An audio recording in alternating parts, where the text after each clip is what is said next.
오늘 우리에게 주시는 말씀 창세기 32장 24절로부터 32절까지 있는 말씀입니다. 창세기 32장 24절로부터 32절에 있는 말씀, 우리 다 같이 한번 댁에 있는 분들도 성경을 펴시고 우리 같이 한번 한 마음으로 우리 합독하시겠습니다.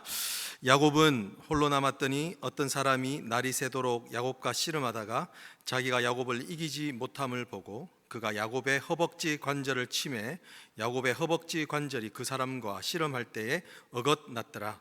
그가 이르되 날이 새려하니 나로 가게 하라. 야곱이 이르되 당신이 내게 축복하지 아니하면 가게 하지 아니하겠나이다. 그 사람이 그에게 이르되 내 이름이 무엇이냐? 그가 이르되 야곱이니이다. 그가 이르되 내 이름을 다시는 야곱이라 부를 것이 아니요 이스라엘이라 부를 것이니 이는 내가 하나님과 및 사람들과 겨루어 이기었음이니라. 야곱이 청하여 이르되 당신의 이름을 알려주소서. 그 사람이 이르되 어찌하여 내 이름을 묻느냐 하고 거기서 야곱에게 축복한지라. 그러므로 야곱이 그곳 이름을 브니엘이라 하였으니 그가 이르기를 내가 하나님과 대면하여 보았으나 내 생명이 보존되었다 함이더라. 그가 브니엘을 지날 때 해가 돋았고 그의 허벅다리로 말미암아 절었더라. 그 사람이 야곱의 허벅지 관절에 있는 둔부의 힘줄을 쳤으므로 이스라엘 사람들이 지금까지 허벅지 관절에 있는 둔부의 힘줄을 먹지 아니하더라. 아멘. 우리 같이 한번 들을 말씀을 위해서 같이 한번 기도하겠습니다. 하나님께서 은혜를 주시기를 소망하며 우리 같이 한번 기도하겠습니다. 사랑의 하나님, 오늘도 우리가 주님의 귀한 말씀 앞에 섭니다. 일기가 고르지 못하였지만 하나님, 그럼에도 불구하고 우리가 아버지 하나님 주님 앞에 무릎 꿇는 그곳이 하나님의 예배처가 되게 하여 주시옵소서. 시공간을 초월하여 역사하시는 그 성령의 능력이 오늘 하나님을 바라며 하나님 사슴이 시냇물을 찾기에 갈급한 그 심령으로 하나님의 얼굴을 구하고 있는 사랑하는 우리 모든 성도들 머리 위에 주여 아버지 하나님 불과 같이 임하여지게 하여 주시고 그 가정이 회복되며 아버지 하나님 우리 자녀들이 회복되며 하나님 참으로 하나님의 주시는 능력으로 이 어려운 기간을 이기는 역사가 있게 하여 주옵소서. 하나님, 오늘도 아버지 하나님 부족한 종을 통하여 복음의 말씀을 나누기를 원합니다. 살았고 운동력 있는 예수 그리스도의 그 피 묻은 복음을 아버지 하나님 1.1에 아버지 하나님 감하지 아니하고 하나님의 주시는 하나님 감동으로 잘 전하고 내려갈 수 있도록 성령이여 함께하여 주시옵소서. 감사를 드리오며 예수 그리스도의 이름으로 간절히 기도드리옵나이다. 아멘. 네, 할렐루야. 네, 오늘도 일기가 고르지 못하지만 예배 나오신 성도님들을 다시 한번 더 주의 이름으로 환영합니다. 오늘은 왜 복음이 가장 큰 복인가 라고 하는 제목으로 여러분과 말씀을 나누면서 좀 복음에 대하여서 다시 한번 더 우리가 나누기를 원합니다. 여러분, 먼저 우리 2월달이 이제 됐지만 여러분 좀 축복합니다. 여러분들 새해 큰 복 받는 은혜가 있기를 원합니다. 우리 앞뒤 좌우를 보면 한 번 더 인사하시겠습니다. 큰 복 받으십시오. 네, 큰 복 받으십시오. 네, 복된 시간이 되십시오. 우리 자녀에게도 안아주면서 그렇게 나누었으면 좋겠습니다. 네, 하나님께서는 우리에게 복 주시기를 원하십니다. 할렐루야. 예, 시편 1편에 보면 시작하는 그 장에서 복 있는 사람은 이라고 말하면서 하나님께서는 우리에게 복을 주시기를 원하시는 분이시라는 것을 분명히 밝히고 있습니다. 근데 문제는 무엇이냐면 내가 원하는 복이 과연 하나님이 원하는 복인가라는 것입니다. 내가 원하는 복이 하나님이 원하는 복이 아니라면 그 복은 받아봐야 쓸 데가 없습니다. 그 복은 사실 어떻게 되나요? 내 삶을 풍요롭게 하는 것이 아니라 그것은 어쩌면 그 복이 오히려 재앙의 수단이 될 수도 있다는 것을 우리는 알아야 합니다. 여러분, 다시 한번 축복합니다. 우리가 복을 받기를 원합니다. 여러분, 단연코 최고의 복을 받을 수 있는 저와 여러분이 되기를 원합니다. 여러분이 생각하시는 가장 최고의 복은 무엇입니까? 여러 사람들이 여러 가지 의견으로 말할 수 있다고 생각합니다. 저는 단연코 말씀드릴 수 있는 것은 뭐냐면 최고의 복은 예수님을 믿는 복입니다. 할렐루야. 예수님을 알아가는 복입니다. 예수님을 닮아가는 복입니다. 여러분, 이 복음의 복, 이 복이 최고의 복인 줄 믿습니다. 여러분 이렇게 말씀드리면 뭐 목사님 당연한 얘기를 하십니까? 라고 이렇게 또 말씀할 수 있다고 저는 생각합니다. 여러분 중요한 것은 이 너무 당연한 말씀을 드리는 것, 복음이야말로 최고의 복이다라고 말씀을 드리는데 여러분 마음 가운데 감동이 있습니까?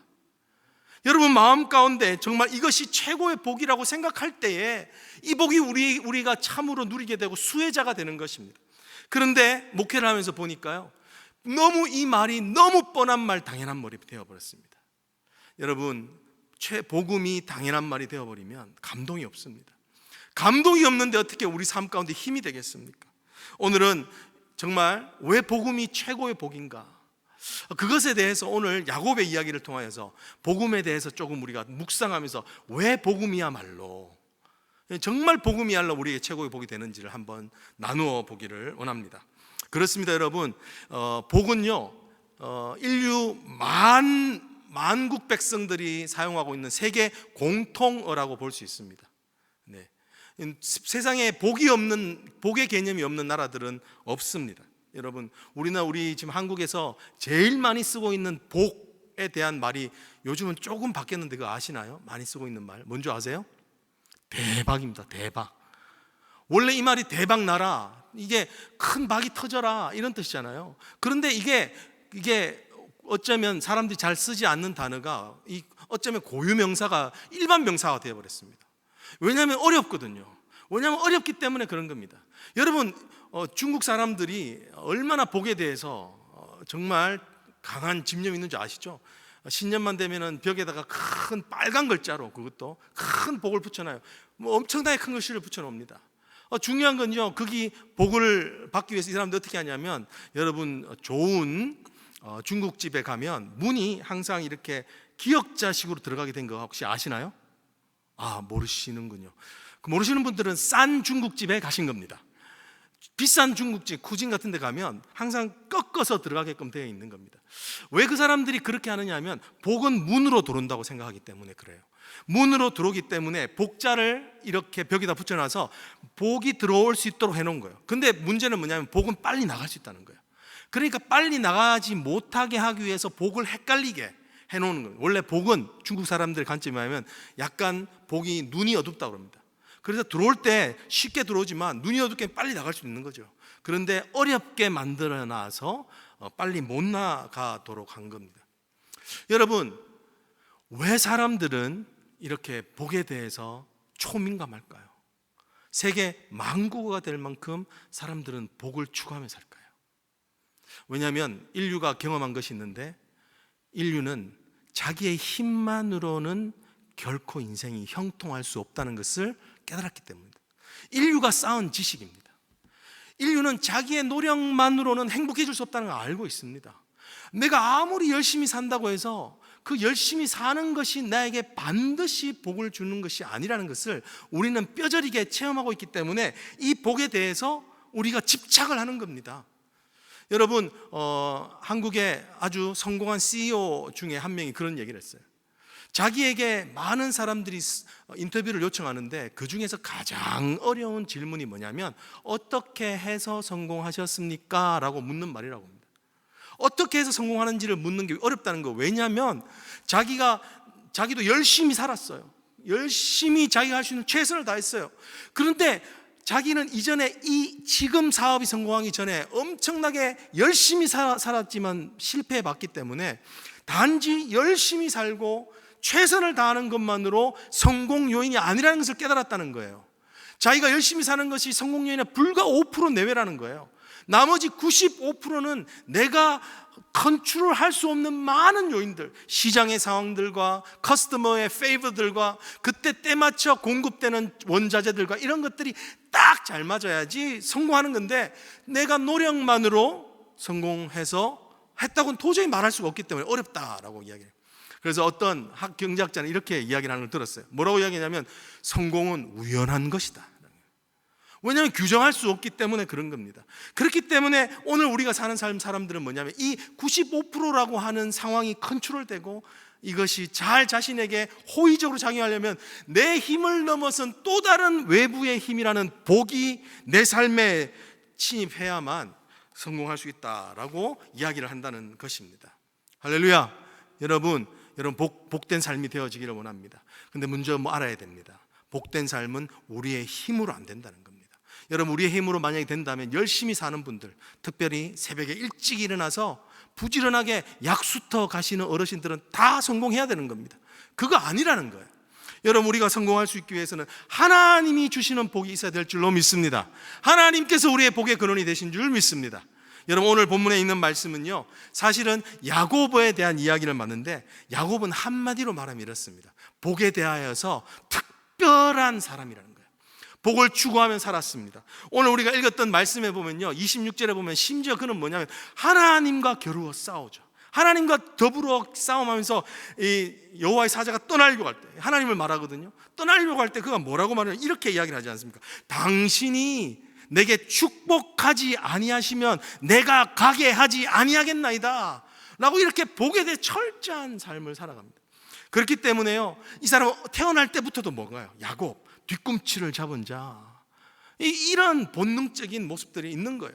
여러분, 이 사람이 이 복을 받기 위해서 어떤 모습을 보냐면, 야곱의 인생 가운데는 두 가지 키워드가 있습니다. 하나는 복이고요, 하나는 실험입니다. 실험. 그는 실험했습니다. 복을 받기 위해서 최선을 다하면서 그렇게 살았던 모습을 보게 됩니다. 우리가 알고 있는 것처럼요, 이 사람이 첫 번째 그가 실험하면서 얻으려고 했던 복이 뭔가요? 아버지가 주는 장자권, 장자의 축복권이었어요. 여러분, 그 장자의 축복권을 얻기 위해서 그렇게 애를 썼죠. 엄마랑 합작해가지고, 그죠? 장자의 축복권을 얻습니다. 그때부터 부지런히 열심히 이렇게 실험하는 거예요. 그리고는 또 어떤 복을 얻나요? 그가 그 다음에는 아내의 복을 얻죠. 네, 물론 말씀드리는 건 아내가 4명이었기 때문에 복 받았다는 말이 아닙니다. 4명은 오히려 그것은 화였습니다. 어떤 부분에서.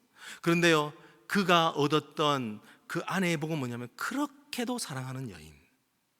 내가 저 여인만 있으면 행복하겠다. 내가 저 여인을 얻기 위해서는 내가 어떤 대가를 치르겠다고 했던 그 여인. 그래서 자기가 무상 노동으로 7년에서 도합 14년을 일해서라도 그것을 희생이라도 내가 얻기를 원하는 그 모습으로 그는 사랑하는 여인을 얻습니다. 실험했죠. 실험. 최선을 다합니다. 여러분, 또 어떤 복이 있게 됩니까? 그는요, 자식들의 복을 누리게 됩니다. 자식들의 복. 여러분, 자식들이 몇 명이죠, 총? 예, 이스라엘의 12부족, 12명의 아들들이 있게 됩니다. 여러분, 그 말이 의미하는 의미가 뭔지 아세요? 그것은요, 다 가졌다는 뜻입니다. 그는 물질의 복이 있게 됩니다. 오늘 우리가 읽지 않은 본문이지만 이가 에서 형을 만나러 가는데 그가 자신의 재산을 2대로 나눈 것을 보여요. 2 blocks. 와, 그게 재산이 얼마나 많으면 2 blocks로 나누어도 자신이 충분히 할 만큼 물질적인 복을 받았는 거예요. 그뿐만 아니라 자기 인생 가운데 정말 사랑하는 여인과 결혼하는 그죠? 아내의 복을 얻었습니다. 그뿐만 아니라 여러분, 자식의 복을 얻었는데 이 자식의 수요는 사실은 군사력을 말하는 겁니다. 자식은 아비의 화살가도 같다 그랬거든요. 화살가도. 잠언에 보면. 그러니까 자식은 이 아버지에게는요, 큰 군대와 같은 겁니다. 근데 12명이라. 12명이라고 있는 것은 뭐냐면 그는 재정적인 복이 있었다, 사랑의 복을 얻었다, 그뿐만 아니라 자식의 복까지 얻었다라고 하는 복이라는 것입니다. 할렐루야. 여러분, 축복하며 선포합니다. 여러분들에게도 이런 물권, 영권, 그리고 하나님이 주시는 이런 인권의 복이 있기를 주의 이름으로 축복합니다. 여러분, 이렇게 다 받는 삶, 하나님이 주시기를 원한다는 것을 믿을 수 있기를 원합니다. 그런데 문제는 이런 복을 받으면 야곱이 행복했을까요? 이 복을 받으면 행복해야 되지 않겠습니까? 근데 오늘 창세기 나와 있는 47장 9절에 있는 말씀, 그가 요셉으로 말미암아 바로 왕 앞에 섰을 때에 그때 바로에게 내 나이가 몇이냐라고 하는 그 물음에 대해서 그는 이렇게 이야기를 합니다. 내 나그네의 길의 연수가 130년이오되. 묻지도 않는데 그 다음에 뭐라고 말하냐면요, 나는 험악한 세월을 보냈나이다. 나는 외로웠습니다. 나는 복이 있었지만 괴로웠습니다. 나는 상실의 아픔을 겪으며 슬퍼했습니다.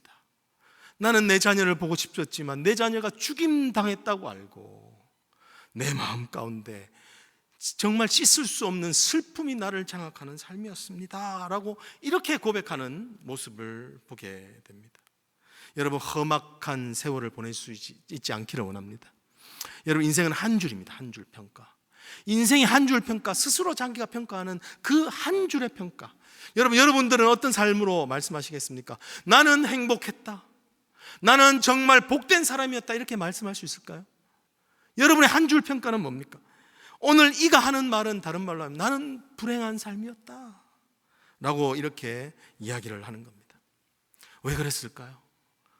왜 하나님께서 주시는 복이 다 분복이 있었음에도 불구하고 오히려 그는 더 불행했다라고 하는 험악한 삶을 고백하는 인생이 될 수밖에 없었을까요? 오늘 우리가 창세기를 보면 야곱의 삶에서 일어나는 아주 특징적인 특징이 있다는 것을 보게 됩니다. 유니크한 특징이 있다는 겁니다. 그건요, 그가 복을 받게 되면 그 복 때문에 더 불행해지는 요소의 삶이 있다는 것을 보게 됩니다. 우리가 아까 말했던 장자의 축복권을 얻죠. 장자의 축복권을 얻으면 그것이 기뻤나요? 아니에요. 바로 어떻게 되면 도망자의 신세가 됩니다. 에서 형에게 미움을 받고 살해의 위협을 받게 되는 거예요. 그리고는 자신의 사랑하는 집을 떠날 수밖에 없은 그런 처지가 되는 겁니다. 그리고는 자기가 그렇게도 사랑하는 그 어머니의 임종도 보지 못하고 떠나가야 될 만큼 그는 이산 가족의 아픔을 누리면서 평생 살았어야 되는 겁니다. 그렇죠? 또 두 번째 특징이 있어요. 그는 사랑하는 여인 라헬을 위해서 14년 동안이나 그렇게 수고하고 애쓰고 해가지고 그 여인을 얻게 됩니다. 그런데 어떤 삶이 됩니까? 그것 때문에 레아라고 하는 한 여인의 인생을 그늘지게 하는 또 다른 어두운 면이 그 삶 가운데 있는 겁니다. 여러분, 그 삶 때문에 어떤 일이 생깁니까? 어떤 일이 생기나요? 자식들이 그걸 보면서 자라잖아요. 그리고 내 어머니에 대해서 합한 채를 주면서 내 아버지 사랑을 받기를 원하는 그런 안타까운 자녀들이 엄마를 불쌍히 여기는 그런 마음들, 그리고 나중에 보면요, 그 때문에 아버지를 미워하는 모습을 보게 됩니다. 여러분, 그가 사랑하는 아들 요셉이 있었습니다. 근데 그 아들에게 정말 아름다운 옷을 입히며 그죠 했지만 어떻게 됩니까? 그것 때문에 다른 자녀들이 요셉을 죽이려고 하는, 그죠?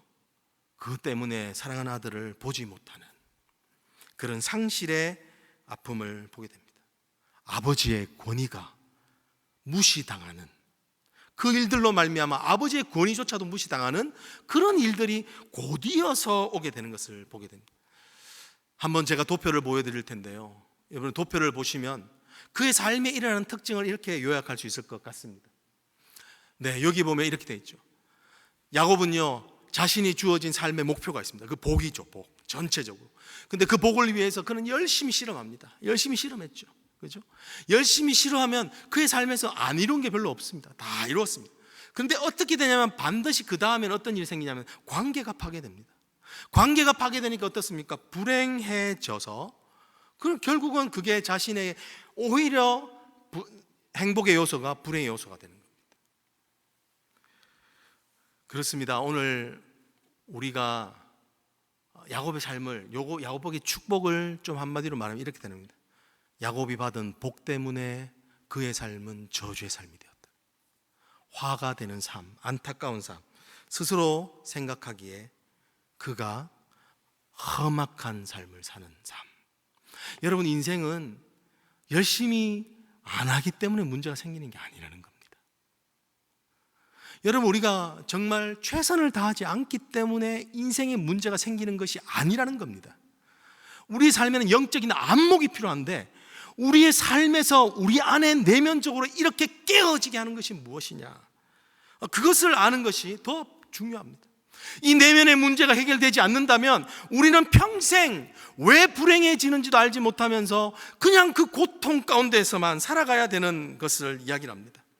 그렇습니다. 오늘 여기 제가 보여드린 표대로 어떻게 됩니까? 그는 왜 그렇게 모든 자기가 받았던 축복의 요소들이 불행의 요소가 되냐면 모든 관계를 깨기 때문에 그렇습니다. 관계. 패턴에서 주는 불행의 기점은 뭐냐면 모든 관계를 깨트리는 것을 보게 되죠. 에서 형과의 관계가 깨트려집니다. 그리고요, 자식들과의 관계도 깨트려집니다. 왜 그런가? 왜 관계가 깨어질까요? 여러분, 관계가 깨어지는데 항상 보면 이유가 있습니다. 이유 없이 관계가, 좋던 관계가 깨트려지는 법은 없죠. 그럼 왜 관계가 깨어질까요? 왜 관계가 깨어지냐면, 관계를 어느 한 사람이 자신의 유익을 위해서 다른 한 사람을 희생시키기 때문에 그런 겁니다. 항상 그 시소와 같이 우리가 알지 못하게 칼큘레이션을 하고 있잖아요. 저 사람이 주면 나도 주고, 이런 칼큘레이션의 밸런스가 깨어지면 섭섭해지거나 배신감을 느끼거나 그런 이유로 깨어지는 것이 대부분 이게 되죠. 여러분, 오늘 여기에 있는 야곱이 왜 이렇게 관계가 깨어지는가? 아까 말씀드렸던 것처럼 이것을 한마디로 말하면 이렇게 정리할 수 있습니다. 그가 관계를 깨뜨리는 그 중심에는 우상숭배적 자기중심주의가 있기 때문에 그렇습니다. 성경에서 말하는 우상숭배는요, 어떻습니까? 반드시 이기적입니다. 그리고 다른 무언가를 희생물을 찾습니다. 여러분들이 알고 있는 하나님이 가장 싫어하시는 우상숭배 중에 하나가 있는데, 그건 뭐냐면 인신제사를 드리는 몰렉신입니다.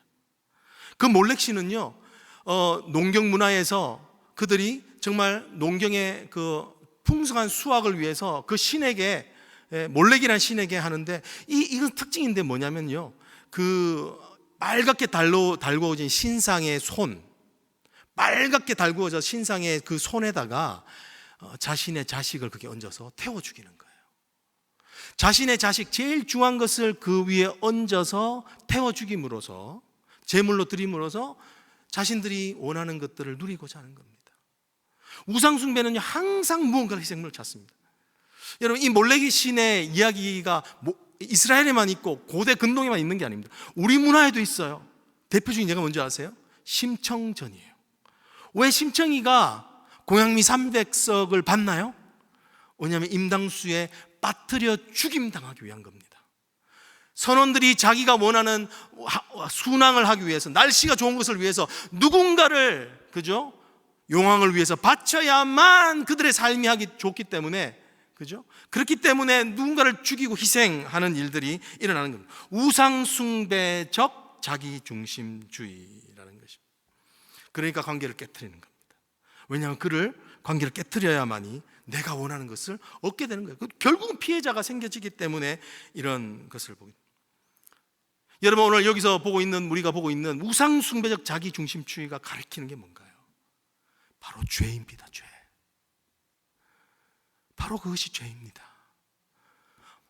한랍비는 그렇게 이야기합니다. 모든 죄는 우상숭배적이다. 죄는요, 반드시 이기적입니다. 그렇기 때문에 반드시 누군가를 희생시킬 수밖에 없습니다. 그러니까 이 죄가 있는 한 어떻게 됩니까? 내 안에 이 암덩이 같은 이 죄덩어리가 있는 한 내 삶은 아무리 좋은 것을 먹어도, 아무리 선하고 좋은 복이라는 가치를 추구하고 얻는다 할지라도 내 삶은 산산이 깨어져 남의 생명을 뺏어가는 그런 악한 존재, 악을 발생하는 존재가 되는 겁니다. 사도 바울의 경우를 보십시오. 사도 바울은 예수를 만나기 전까지 어떤 사람이었습니까? 자신은 열심히 있다고 말했습니다. 자신은 하나님의 율법을 잘 지키는 사람이라고 그랬습니다. 근데 그가 한 일은 뭐냐면 예수 믿는 자를 박해하고 죽이는 일입니다. 여러분, 다른 종교들을 보십시오. 다른 종교들 자신들이 구원받기 위해서, 그죠? 그 자신들의 신의 명예를 지키기 위해서 그들이 하는 일은 뭐냐면요, 자신의 가족 중에서 자신의 신을 배반하는 일이 생기면 그 자식조차도 죽이는 겁니다.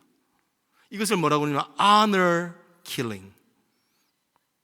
무슨 킬링을 하는데 honor가 있습니까? 명예로운 살인이라고 그래서 정당화 justify를 하게 되는 겁니다. 이것은 우상숭배적 자기중심주의, 즉 우리 안에 어떤 것이 있다는 겁니까? 그 야곱 안에 그 죄라는 암덩어리가 있게 되는 것을 보게 됩니다. 여러분, 이 암덩어리에 있게 되면요, 우리 삶은 행복해질 수가 없습니다. 암덩어리가 있는데 어떻게 행복해지겠습니까? 왜냐하면 뭘 먹어도, 좋은 생각을 해도, 좋은 동기로 모여도 결국은 그 모든 모임들은 슬픈 일로 끝나기 때문에 그렇습니다. 여러분, 이런 것에 좀 재밌는 예화가 하나 있는데, 혹시 라면과 참기름의 싸움에 대한 예화를 아시나요? 라면하고 참기름이 정말 맛있는 라면을 만들기 위해서 모였다고 합니다. 이제 정말 the best 라면 한번 끓여보자. 그래서 둘이 서로 힘을 합친 거죠. 고소하고 맛있는 그런 거예요. 그런데 결국은 이 둘이 경찰에 체포돼서 갔다고 합니다. 먼저 이 라면이 체포돼서 갔대요. 왜 그런 거 하니까 알고 보니까 참기름이 고소했기 때문이라는 거예요. 참기름의 본질이 뭐예요? 고소한 거잖아요. 그냥 고소한 거예요. 그런데 참기름도 잡혀서 또 경찰 잡혀서 갔대요. 알고 보니까 라면이 불어가지고 그러니까 또 간 거예요. 그러니까 이 상황을 보고 있던 옆에 있던 같은 분식계의 왕이었던 이 김밥이 어떻게든 좀 이 상황을 해결하려고 열심히 도왔대요. 열심히 도왔는데 그 김밥마저도 또 경찰에 잡혀갔대요. 왜냐하면 말려들어서 갔던 거예요. 여러분, 우리의 삶이 비슷하지 않습니까? 여러분, 그렇습니다. 이 본질적인 거예요. 참기름은 고소하는 게 맞는 거예요.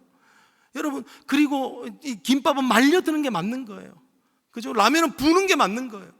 그러니까 자신들이 생각하는 강점이라고 생각하고 그게 복이라고 생각하고 내가 갖고 있는 경쟁력이라고 생각하지만 그것 때문에 망한다는 겁니다. 여러분, 강자는요 약점 때문에 망하지 않습니다. 강자는 반드시 그의 강점 때문에 망하게 되는 겁니다. 여러분, 이게 이상하지 않습니까? 이상하지 않습니까? 노력 안 해서가 아니라는 거예요. 여러분, 오늘 말씀드린 것이 바로 그것입니다. 우리 안에 있는 이 암덩어리가 있게 되면은 복이 되지 못하고 재앙이 되는 것입니다. 그래서 어떤 격언에는 이런 말이 있죠. 모든 인간은 행복해지려다가 불행해진다. 이 세상에 있는 어떤 인간도 불행해지기 위해서 불행해진 자는 없다는 거예요.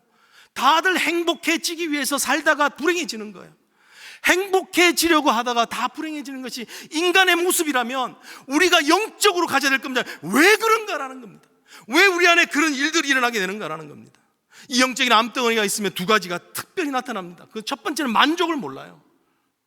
죄가 있으면 우리는 결코 만족할 수가 없습니다. 오늘 여기 야곱을 보십시오. 야곱은 때때마다 그 또 다른 복을 찾아서 계속 가죠. 계속 깨어지잖아요. 계속 만족하지 못하는 겁니다. 여러분, 복을 주어져도 복에 만족하지 못합니다. 잠언에 이런 말씀입니다. 은을 사랑하여도 귀한 것을 말하는 거예요. 은으로 만족하지 못하고. 여러분들이 큰 집에 살고, 그죠? 재산이 든든하고 하면 기쁠 것 같죠? 아닙니다. 그거로 만족하지 못합니다. 그게 하나님을 대신하는 것이라고 믿는다면 절대로 여러분은 그것으로 만족할 수가 없습니다. 이게 우리 마음 가운데 있는 거예요. 제가 알고 있는, 한번 나눴던 예화인데, 알파인에 계시는 어떤 한 분의 집에 방문했는데 그 엄청나게 큰 집이에요. 근데 이 두 분이 자녀들을 다 출가시키고 이 큰 집에 테니스장이 있는 집, 그잖아요. 근데 이 두 분이 겨울에 어디서 주무신다고요? 네, 화장실에서. 왜냐하면 이 보일러 값이 너무 많이 나오니까 보일러를 최대한 낮추고, 그리고 화장실조차도 아름답게 꾸며져 있으니까 거기서 두 내가 겨울을 보낸다는 거예요. 이게 뭔가요, 여러분? 이 복이 있지만 복을 누리지 못하는 삶이 되는 거예요. 여러분, 죄가 있으면 어떻게 됩니까? 죄가 있으면 반드시 무언가를 희생시키고 관계를 깨트린다는 겁니다. 파괴한다는 거예요. 파괴. 어떤 관계를 빠뜨리고 하나님과의 관계도 깨트리죠. 하나님과의 관계를 깨트리는 것은 반드시 어떤 인간과의 관계에서도 깨트려집니다. 이렇게 깨트려지는 거예요. 여러분, 절대로 우리가 인간관계를 어설프게 하는 사람들이 아니죠. 여러분, 얼마나 신경 써요. 저 사람이 어떻게, 저기 알아줘야 되는데. 그래서 또 딱 눈치가 오면은 그 사람한테 잘하려고 또 여러 가지를 제공하고 그러잖아요. 우리가 얼마나 인간관계에 대해서 정말 노력을 합니까? 근데 왜 노력하면 할수록 더 힘들어지나요? 그런 경우가 허다합니다. 왜 그럴까요? 왜냐면요, 우리 안에는 이런 잘못된 고장난 사랑을 하기 때문에 그래요. 이걸 어거스틴이 말했는 건데요. 어거스틴이 뭐냐면 인간은 고장난 사랑을 한다는 거예요. 사랑이라고 하는 것은 가치를 추구하는 것을 이야기합니다. 근데 인간은 한 중요한 가치를 추구하게 되면 그 다른 가치를 희생시킨다는 거예요. 예를 들어서 이런 겁니다. 이 사람은요, 정말 자신의 평판이 중요한 사람이에요. 명예가 중요한 사람이에요. 이 명예를 지키기 위해서 어떤 일을 하냐면요, 그 사람은 진실을 부정합니다. 거짓말을 하게 돼요. 그러니까 이 평판을 지키려고 하다 보면 어떻게 되냐면 거짓말을 해야 되는 거예요. 자신의 평판을 지키는 게 중요하니까. 또 반대로 성공과 가정이 있다면 내 인생에서 가장 중요한 것은 성공이라고 믿는 사람은 어떤 일이 생기냐면요, 자신의 가정을 소홀히 할 수밖에 없는 거예요. 시간적으로, 능력적으로, 자신의 마음적으로. 그것이 중요하면 덜 중요한 것들을 깨트려 버리는, 그러니까 그 가정에서 힘이 드는 것입니다. 우상숭배적 자기중심주의랍니다. 여러분, 우리 이런 죄가 우리 심령 가운데 암덩어리처럼 또아리를 틀고 있다면 아무리 세상에 좋은 복이 와도 결코 복이 되지 못한다는 것을 우리에게 말씀해 주고 있는 것입니다. 내 안의 독소. 여러분, 오늘 말씀을 전할 때 이것을 볼 수 있기를 원합니다. 내가 왜 내 삶이 이렇게 힘든가, 그런 것이죠. 최근에 그 봉준호 감독, 기생충을 만든 봉준호 감독이 했던 인터뷰가 재미있었는데요. 한 인터뷰에서 이렇게 이야기를 하더라고요. 프랑스에 있는 한 기자가 이렇게 물어요. 당신의 영화는 Social Reformation, 사회 변혁을 꿈꾸면서 만든 것입니까? 그런 동기로 만든 거냐고 묻는 거예요. 그러니까 봉준호 감독이 그것을 그 말에 대해서 반박을 하면서 뭐라고 하냐, 나는 그런 의도로 만든 것이 아니다라고 말하면서 이렇게 이야기해요. 나는 단지 우리가 살고 있는 세상의 부조리를 그저 표현하고 싶었을 뿐이다. 그러면서 이런 얘기를 하는데 너무 재밌었어요. 그 영화에 보면 There is no hero, 그죠? 그 영화에는 어떤 특정한 영웅 같은 인물이 없어요. 다 평범한 인물이라는 거예요. 근데 또 보면 그 사람들 중에는요, There is no good man, 선한 사람도 없어요, 사실. 또 반대적으로 뭐냐면 악한 사람, There is no evil man, 악한 사람도 없다는 거예요. 그저요, 왜 그렇게 비참한 것으로 끝나느냐면 그냥 살려고 했을 뿐이라는 거예요. 조금 더 자신을 잘 살려고 했을 뿐이라는 거예요. 그리고 그냥 그 부자들이 살해를 당하잖아요. 살해를 당하는 이유는 아주 단순해요. 냄새를 싫어했고 그 인상을 찌푸렸기 때문에 그 이유밖에 없다는 거예요. 왜 이 세상이 이렇게 그냥 단순한 건데 이렇게 비참하게 끝나느냐? 내가 내 가정을 위해서 하는 것밖에 없는데 왜 이렇게 비참하게 끝나느냐? 내가 단지 내가 좀 싫어한 것을 표현했을 뿐인데 이런 비참함으로 끝나느냐? 그것은 바로 우리 안에 자기중심성이라고 하는 죄, 이 문제가 해결되지 않기 때문에. 여러분, 세상은 변한 것 같습니다. 수천 년을 지나오면서 문명이 발달했습니다. 교육의 수준이 높아졌습니다. 사람들이 바뀐 것 같습니다. 그렇지만 하나도 바뀐 게 없습니다. 왜 바뀐 게 없습니까? 시기, 질투, 미움, 살인, 욕심, 욕망, 저주, 이런 모든 문제는 동일하게 바뀐 게 하나도 없어요. 전 인류가 증명해 놓은 것이 바로 그것입니다. 세상은 모든 것으로 억압하는 거예요. 윤리가 뭡니까? 너는 이렇게 살아야 돼 라고 다 잠시 눌러놓은 것밖에 없는 거예요. 교육을 통해서 어느 정도 컨트롤하는 것밖에 없는 겁니다. 여러분, 세상은 절대로 내 내면의 문제를 해결해 주지 못했습니다. 여러분, 왜 우리가 예수 그리스도가 필요합니까? 왜 우리의 삶에 예수 그리스도가 반드시 구원자가 필요합니까? 오직 내 내면에 있는 그 깊은 죄의 문제를 해결할 수 있는 것은 예수 그리스도 그분밖에 없기 때문인 것입니다. 여러분, 오늘의 말씀이 이렇게 어두운 것으로 끝나느냐, 그것이 아닙니다. 오늘 본문에는 정말 우리에게 삶의 소망이 되는 말씀을 보여주고 있습니다. 여러분, 우리 삶 가운데 복음으로 인한 소망이 보여지기를 원합니다. 복음에 대한 결단이 있기를 원합니다. 오늘 여기 보면요, 이 이야기의 끝은 회복으로 끝난다는 것입니다. 할렐루야. 여러분, 우리의 삶이 회복으로 끝날 것입니다. 우리의 삶이 복음 가운데 살아갈 때 예수 그리스도가 주시는 회복의 능력들이 우리 가운데 부어질 줄로 믿습니다. 오늘 여기 보면 정말 예수 그리스도, 오늘 야곱이 처음으로 그 인생 가운데서 처음으로 회복되는 본문입니다.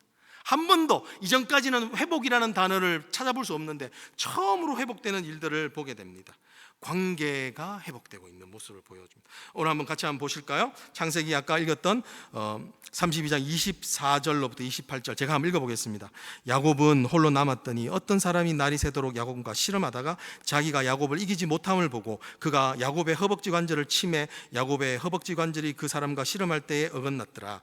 그가 이르되 날이 새려 하니 나로 가게 하라. 야곱이 이르되 당신이 내게 축복하지 아니하면 가게 하지 아니하겠나이다. 그 사람이 그에게 이르되 내 이름이 무엇이냐? 그가 이르되 야곱이니이다. 그가 이르되 내 이름을 다시는 야곱이라 부를 것이 아니요 이스라엘이라 부를 것이니 이는 내가 하나님과 및 사람과 더불어 겨루어 이기었음이니라. 아멘. 오늘 이게 회복이 어떻게 되는가? 여러분, 하나님과 씨름했기 때문이라는 겁니다. 여러분, 우리가 어려울 때 하나님 앞에서 씨름할 수 있는 자들이 되기를 원합니다. 말씀을 가지고 씨름할 수 있는 자들이 되기를 원합니다. 기도의 자리가 어렵습니다. 근데 그 기도의 자리에서 정말 씨름하며 주님의 그 은혜를 붙들 수 있게 씨름할 수 있기를 원합니다. 그런데 오늘 왜 회복되느냐는 거예요. 왜 하나님 앞에서 씨름하면 회복되느냐는 겁니다. 왜 하나님과 더불어 씨름하면 회복되느냐 하는 것이죠. 예. 근데 오늘 여기 보면요, 사실은 야곱은 변한 게 없습니다. 한번 패러다임을 한번 보여주시겠어요? 오늘요, 여기가 회복되는 주제인데 그는 똑같습니다. 처음에 복을 정합니다. 오늘 자기가 당하고 있는 이 어려움 공경 가운데서 이길 수 있는 복을 구합니다. 하나님 앞에 하나님하고 씨름하는 것이, 하나님과 더불어 겨루어 씨름하였다라고 그러잖아요.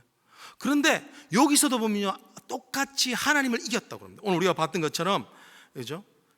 그가 이기지 못함을 보고 라고 이렇게 하면서 하나님을 이겼다는 것을 보게 됩니다. 그리고 나서는 종전에는 관계가 파괴되었는데 이 일로 말미암아 형과의 관계가 개선되어지고 그것 때문에 자기 인생에서는 처음으로 회복되어지는 역사를 보게 됩니다. 여러분, 오늘 우리가 앞에서 보았던 그 패러다임과 패턴과 지금 보이는 패턴의 차이는 한 가지밖에 없습니다. 하나님과 더불어 씨름하였다는 겁니다. 그리고 하나님을 이겼다라는 겁니다. 사랑하는 성도 여러분, 제가 하나 질문하겠습니다. 사람이 하나님과 더불어 씨름하여 이길 수 있습니까? 참고로 야곱은 이겼습니다. 다시 한번 물어보겠습니다. 사람이 하나님과 더불어 씨름하여 이길 수 있습니까? 이길 수 없습니다. 오늘 우리가 보게 되는 25절과 32절에 보면요, 이렇게 이야기를 합니다. 이 씨름이 다 끝난 후에 이렇게 합니다. 자기가 이기지 못함을 보고 그가 야곱의 허벅지 관절, 대퇴부, 그죠? 그 대퇴부를 치매 야곱의 허벅지 관절이 그 사람과 씨름할 때 어긋나 버렸더라. 이 어긋났다라고 하는 것은 어떤 뜻이냐면 골절됐다는 겁니다.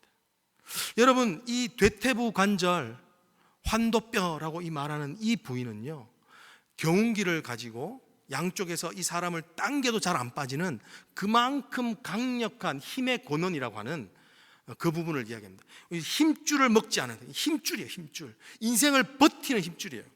그런데 32절에 보면 그 사람이 야곱의 허벅지 관절에 둔부의 힘줄을 쳤으므로 이스라엘 사람들이 지금까지 허벅지 관절을 먹지 않을 만큼 그 힘줄을 쳐서 이 힘줄이 골절되게 했다는 것입니다. 여러분, 근데 오늘 여기서 쓰인 단어가 재미있습니다. 쳤다라고 하는 말, 이 원어로 나가드라는 뜻인데요, 이거는 어떤 뜻이냐면 아주 해머로 세게 치는 것이 아닙니다. 그냥 손으로 태핑하는 겁니다. 여러분, 손으로 태핑해서 인생의 가장 강한 부분이 골절될 만큼이면 하나님이 야곱과 씨름하여서 지는 것이 맞나요? 지는 것이 말이 안 돼요. 그렇다면 왜 지금 졌다라고, 이길 수 없음을이라고 말하면서 그 이야기를 하고 있는 걸까요? 그 말이 해주는 건 뭡니까? 하나님께서 져 주셨다라는 겁니다. 여러분, 하나님께서 져 주실 때에 어떤 일이 생깁니까? 그 인생에서 처음으로 악순환으로만 돌아가던 그의 삶이 선순환이 됩니다. 회복이 되고 관계가 회복이 되고 그 형에서 은혜를 얻고 아무도 상하는 일 없이 그의 삶이 다시금 그 가정이 온전하게 지켜지는 그런 모습들을 보입니다. 사랑하는 성도 여러분, 우리가 하나님과 씨름할 때에 하나님이 우리의 인생을 악순환에서 선순환으로 고쳐주실 줄 믿습니다. 하나님의 모든 이야기의 특징은 뭐냐면 이런 역전이 있다는 것입니다. 할렐루야. 하나님의 모든 이야기는요, 이런 인생에서는 생각지도 못하는 어떤 반전의 역사가 일어나게 된다는 것을 보게 됩니다. 고린도후서 8장 9절에 이렇게 이야기를 하죠. 우리 주 예수 그리스도의 은혜를 너희가 알거니와 부요하신 이로서 너희를 위하여 가난하게 되심은 그의 가난함으로 말미암아 너희를 부요하게 하려 함이니라. 할렐루야. 여러분, 오늘 여기서 왜 하나님께서 져주시는 사건이 이 정말 속이는 자인 야곱을 변화시켜서 이스라엘이라고 하는 이름으로 변화되는 역전의 사건이 되게 될까요? 여러분, 왜 하나님께서 져주시면, 하나님께서 왜 이렇게 약한 모습으로 져주시면 우리의 삶이 회복되는 것이 있을까요? 이것이 그 안에 복음의 비밀이 있는 것입니다. 여러분, 오늘 이 말씀을 좀 더 신약에서 더 확실하게 말씀해 주고 있습니다. 그것은 우리가 잘 알고 있는 것처럼 빌립보서 2장 6절과 8절까지에 있는 말씀입니다. 그 본문에 우리가 다 잘 아시는 말씀, 이렇게 이야기해요. 그는 근본 하나님과 본체시나 하나님과 동등됨을 취할 것으로 여기지 아니하시고 오히려 자기를 비워 종의 형체를 가지사 사람과 같이 되셨고 낮아지셨죠. 약해지셨죠. 사람처럼 어린 양 도살장에 끌려가는 자처럼 약해지셨죠. 그런데 거기서만 끝나는 게 아닙니다. 사람의 모양으로 나타나 자기를 더 낮추시고, 얼마나 낮추셨냐면 사람들한테서 고통받아 죽을 만큼 곧 죽기까지 복종하시는 십자가의 죽으심이라고 이렇게. 얼마나 낮으면 하나님께서 자신을 낮추어서 인간의 모습이 되시고 인간의 모습에서 더 낮추어서 죄인의 모습으로 되어서 십자가에서 사람들한테 못 박힐 만큼 그렇게 형편없는 죄인의 모습으로 죽으시는 그 낮아지심, 약하여지심, 하나님의 권세가 많음에도 불구하고 그 권세를 모두 내려놓으시고 인간에게 맞으시고 모욕당하시고 죽임당하시는 은혜로 말미암아 그 은혜가 살려내게 됐다는 겁니다. 오늘 야곱이 경험했던 그 져주시는 하나님의 클라이맥스는 뭐냐면 신약에서의 십자가 사건인 줄 믿습니다. 할렐루야. 여러분, 왜 십자가의 사건, 하나님의 낮아지심, 약한 구원자의 사건이 우리의 마음을 감동합니까? 왜냐하면 십자가의 사건, 그가 약하여져 죄 가운데 죽으심으로 말미암아 모든 인류의 죄를 지고 죄의 문제를 해결하셨기 때문이라는 것입니다. 여러분, 오늘 우리가 왜 십자가 가장 큰 복입니까? 왜냐하면 십자가만이 우리 안에 있는 죄의 이 암덩어리를 죽이는 사건, 예수 그리스도의 십자가로 말미암아 우리 안에 있는 죄가 죽어버리는 것입니다. 우리가 지난주에 목사님 말씀하셨던 로마서 6장 14절에 보면은 이렇게 이야기를 하고 있죠. 죄가 너희를 주관하지 못하리니. 할렐루야. 예수 그리스도 십자가의 사건으로 말이야 우리 안에 있는 우리의 삶을 망치는 사건, 우리의 그 죄, 우리의 삶을 힘들게 하고 슬프게 하고 아무리 좋은 것을 먹어도 악하게 되고 아무리 선한 노력을 해도 악한 것으로만 끝나야 되는 이 비참한 인생이, 이 죄를 예수 그리스도 십자가에서 모든 죄와 더불어 죽으심으로 죄를 사망 선고하셨기 때문에 오늘 그 일로 말미암아 회복이 일어나는 것입니다. 여러분, 십자가가 왜 가장 큰 복입니까? 왜냐하면 십자가만이 우리 안에 있는 이 죄를 죽이기 때문에 그렇습니다. 이 십자가만이 우리의 영혼에 있는 그 깊은 부서짐을 온전케 하시는 능력이 있기 때문에 그렇습니다. 여러분, 오늘 이 회복의 모습이 너무너무 아름답습니다. 우리가 오늘 읽진 않았지만요, 이 야곱이 어떻게 회복하는가? 상황은 하나도 바뀌어진 것이 없습니다. 여러분, 상황이 바뀌어지지 않아도 우리가 주님을 만나면 해결책이, 새로운 길이 열릴 줄로 믿습니다. 상황이 하나도 바뀌어지지, 아직도 여전히 400명의 군사를 가지고 자신을 죽이려고 포진하고 있는 형은 여전히 기다리고 있습니다. 근데 뭐가 바뀌었느냐? 지금 야곱의 태도가 바뀝니다. 형을 피해서 어떻게든 자신이 자신이 갖고 있는 재산으로 한번 그 형을 템팅해 보려고, 설득을 해보려고 노력했지만 그게 하나도 먹혀지지 않았습니다. 그런데 유일하게 바뀌어지는 게 있는데요, 그가 어떻게 바뀌어지냐면 그 이후에 그가 형 앞에 7번이나 엎드려 절을 합니다. 여러분, 생각해 보십시오. 지금 되태부는 완전히 골절이 됐어요. 골절이 됐는데 이 쩔룩쩔룩거리는 이 모습으로 형 앞에 엎드려서 절을 하는 거예요. 여러분 7번 절했다는 말은 완전한 복종을 이야기합니다. 여러분 이것이 형의 마음을 만지기 시작하는 거예요.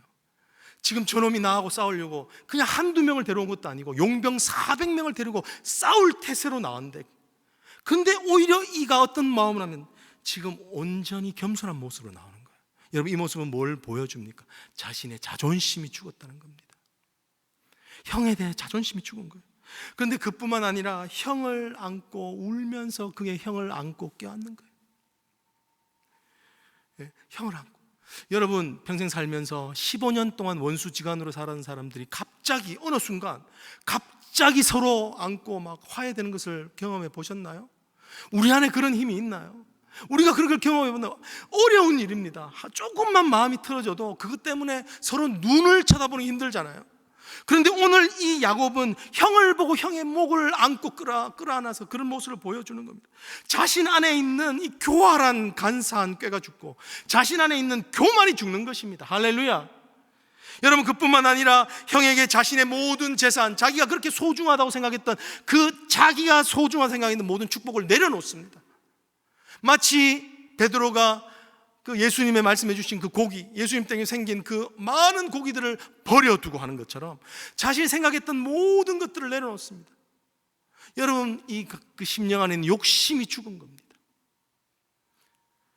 오늘 이 사건을 통하여서 그의 마음에 우리가 볼 수 있는 것은 자존심이 죽고 교만이 죽고 욕심이 죽는 모습을 통하여 회복되는 것입니다.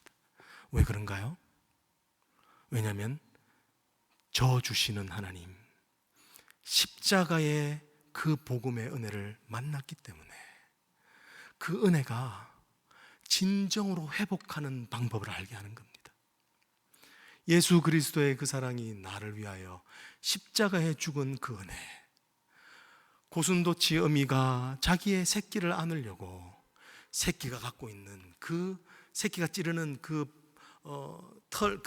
찌르는 것들을 찔려가면서 그 새끼를 안는 것처럼 그 사랑을 경험하게 되니까 그 사랑 때문에 내 마음에 있는 죄가 눈 녹듯이 없어져 관계가 회복되어지게 되는 것을 우리는 보게 됩니다. 사랑하는 성도 여러분, 여러분의 삶을 힘들게 하는 것은 돈이 없기 때문이 아니라는 겁니다.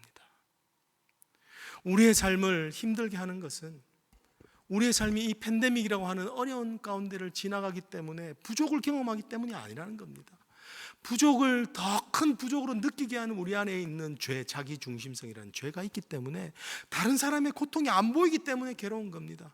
내가 보고 싶어도 내가 통제할 수 없는 분노가 내 안에 있기 때문에 그것이 제거되지 않는 한 관계는 끊임없이 깨어지고 관계소만 행복을 누릴 수 있는 인간이 끊임없이 괴로워하기 때문에 그것이 죽지 않으면 우리는 행복할 수 없다는 것입니다. 우리 찬양팀 좀 나와주셔서 우리 같이 찬양을 했으면 좋겠습니다. 여러분 오늘 하나님께서 여러분들에게 이 복음의 은혜가 깨달아지는 역사가 있기를 원합니다. 저는 생각하기에 하나님께서 우리를 코너로 몰고 가는 것 같습니다. 2020년은 어느 해보다도 어두웠던 시간입니다. 근데 그 어두웠던 시간을 지나면서 우리가 깨닫는 것은 무엇이냐면 우리의 연약함입니다. 우리의 능력으로 안 되고 우리의 복이 하나님의 outside resources, 그런 것이 있어야만 살아갈 수 있다는 것을 절실하게 깨닫게 하는 해가 되었습니다. 여러분 2021년 어떤 것을 기대하십니까? 모든 우리에 있던 바이러스가 없어지는 것을 기대하십니까? 아마도 그런 일은 아마 서서히 일어날 것 같습니다. 하나님이 우리에게 주시고자 하는 복은 무엇입니까? 내 안에 있는 죄가 죽는 역사, 십자가의 은혜로 말미암아 내 안에 있는 죄가 죽는 역사, 예수 그리스도의 그 은혜에 감동하여 환경은 변하지 않지만 내가 그래도 예수의 무릎 앞에 꿇었을 때 나를 변화시켜가는 그 은혜로 말미암아 하나님이 이루어 가시는 그 회복들을 경험하는 역사, 그것이 오늘 우리를 향하여서 하시는 하나님의 역사인 줄 믿습니다. 우리 같이 한번 기도하고 우리 찬양하도록 하겠습니다. 사랑의 하나님, 아버지 하나님, 오늘 말씀을 통하여 참으로 우리가 우리의 인생을 괴롭히는 것은, 우리의 인생을 무너뜨리고 망가뜨리게 하는 것은 돈의 부족함도 아니고 우리 실력의 부족함도 아니고 하나님 우리의 심장 가운데 있는 암덩어리 같은 죄라는 것을 알게 하셔서 감사합니다. 아버지 하나님, 오늘 이것을 볼 수 있게 하여 주시옵소서. 하나님, 세상은 엄청나게 변화되고 발전되는 것 같지만 여전히 인간의 본성 하나하나는 그대로 남아 변화되지고 있지 않는 하나님, 우리의 완악함을 보게 하여 주시옵소서. 오 하나님, 우리가 십자가의 은혜가 필요합니다. 십자가의 그 사랑이 필요합니다. 십자가의 그 능력이 필요합니다. 십자가 내가 처음 볼 때 나의 마음에 큰 고통 사라져 말씀하시는 주님의 그 은혜를 만나기를 소망합니다. 주여, 이 시간 만나 주시옵소서. 하나님 아버지, 너무나도 당연한 것이 하나님 아버지 당연하다고 생각하면서 힘을 잃어버렸던 복음의 은혜를 새롭게 깨달을 수 있는 역사를 일으켜 주시옵소서. 만왕의 왕께서 오늘 우리를 위하여 죽으신, 만왕의 왕이 우리를 위하여 흘려주신 그 보혈의 피를 하나님 아버지 기쁨으로 바라볼 수 있도록 주여 은혜의 은혜를 더하여 주시옵소서. 하나님의 은혜를 사모합니다. 예수 그리스도로 간절히 기도드리옵나이다. 아멘. 우리 다 같이 일어나서 십자가 내가 처음 볼 때 나의 마음에 큰 고통 사라져 오늘 믿고서 내 눈 밝았네 참 내 기쁨 영원하도다 고백하며 나아가겠습니다. 십자가 내가 처음 볼 때에 나의 마음에 큰 고통 사라져 오늘 믿고서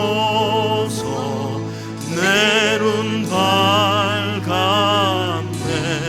참 내 기쁨 영원하도다. 십자가를 바라보며 손을 들고 찬양하십시다. 십자가 내가 처음 볼 때에 나의 마음에 큰 고통 사라져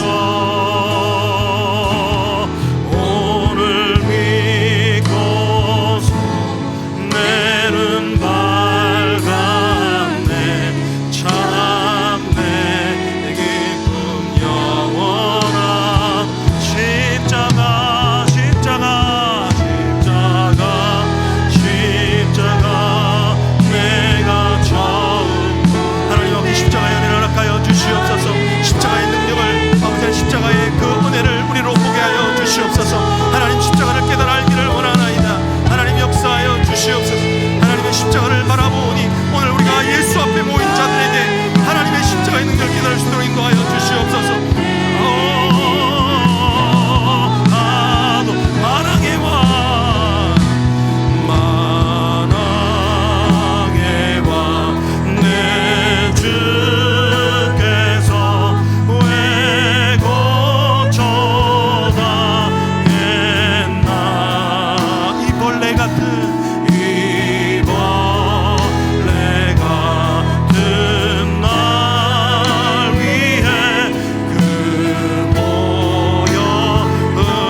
주시옵소서.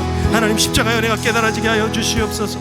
하나님, 우리의 인생을 망치고 있는 죄의 실체를 깨닫게 하여 주시옵소서. 하나님, 우리의 눈이 어두워 우리의 죄가 보여지지 아니하고 우리가 슬퍼하면서도 슬픔의 이유를 알지 못하는 우리의 우둔함을 깨우쳐 주시옵소서. 특별히 우리 자녀가 십자가를 깨닫게 하여 주시옵소서. 우리의 자녀가 하나님의 그 크신 은혜의 십자가의 은혜를 깨달아라. 내 마음에 큰 고통 사라지는 역사가 임하여 주게 하여 주시옵소서. 같이 한번 기도하겠습니다. 주여, 하나님 아버지, 십자가 하나님 아버지 복음을 전하오니 예수 그리스도여 일하시옵소서. 성령이여 일하여 주시옵소서. 하나님, 지금 이 시간 이 말씀을 듣고 아버지 하나님 마음 가운데 찔림 있게 하여 주시고, 아버지 하나님이 하나님을 떠나 있는 자신의 삶을 보게 하시며 나의 노력으로만 되지 않는 인생의 비참함과 허무함을 보게 하여 주시옵소서. 하나님이여, 참으로 우리가 하나님 앞에 더 나아가기를 원합니다. 나아가기를 원하는 것은 십자가를 보기를 원합니다.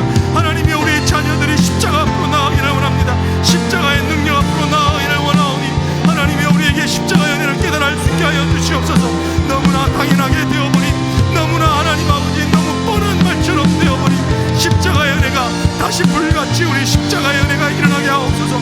십자가의 은혜가 깨달아지는 역사가 있도록 하나님이여 역사하여 주시옵소서. 주님 함께하여 주시옵소서. 늘 울어도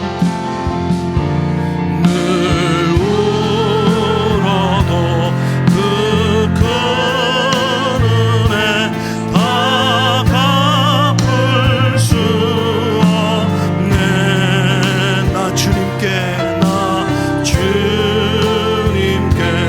몸 바쳐서 주의, 우리 한번 다시 한번 하실까요? 늘 울어도 주의 크신 은혜 갚을 길 없네. 늘 울어도 그 큰 은혜 다 갚을 수 없네. 나 주님께 몸 바쳐서 주의 일 힘쓰 십자가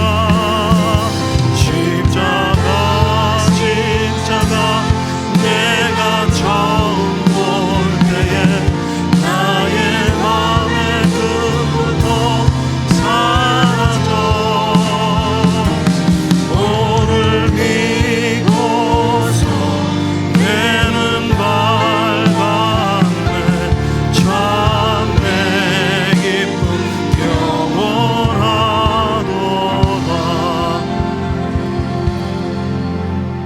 하나님 감사합니다.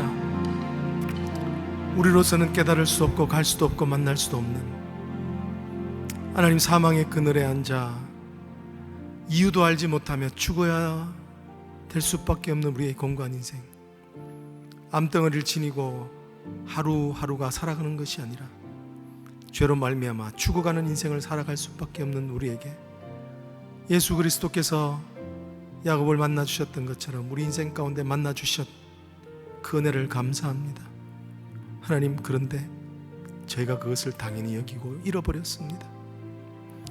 너무나 뻔한 말이 되어버렸습니다.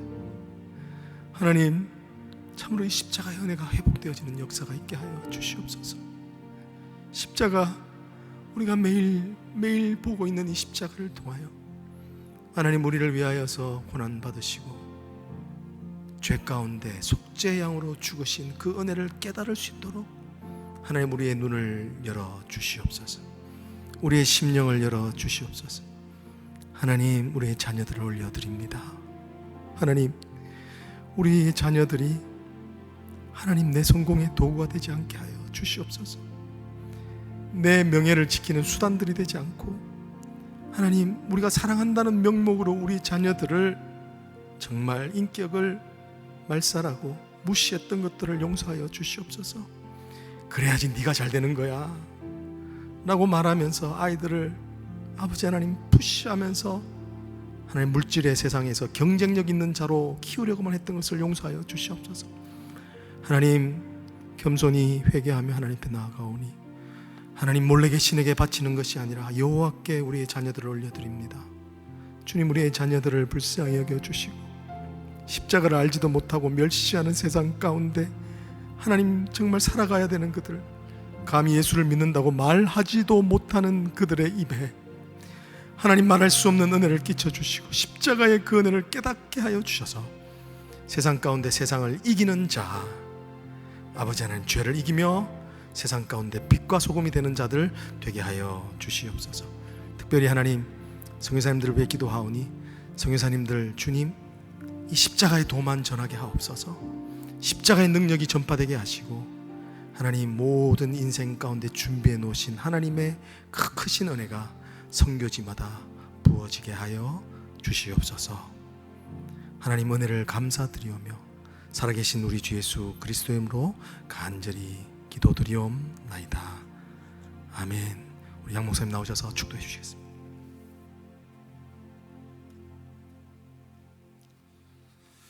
예, 우리 귀한 은혜가 된 줄 믿습니다. 우리 오늘 말씀 붙들고 또 일주일 동안 승리하시면서 계속해서 우리 십자가를 붙들며 또 십자가를 전파하는 우리 모두가 되기를 간절히 바랍니다. 기도합니다. 지금은 우리를 죄악을서 용서하시고 참된 성공, 참된 복이 무엇인지를 우리에게 밝히 보여주신 우리 주 예수 그리스도의 은혜와 하나님의 무한하고 영원하신 사랑하심과 성령님의 감화 감동 역사 충만케 하심이 사도 바울과 같이 항상 십자가를 내 가슴에 품고 또 십자가의 도를 전파하여 많은 영혼들을 주 앞으로 인도하기를 원하는 우리 사랑하는 모든 성도들 머리 위에 지금부터 영원까지 함께 하시기를 예수님의 이름으로 간절히 축원하옵나이다.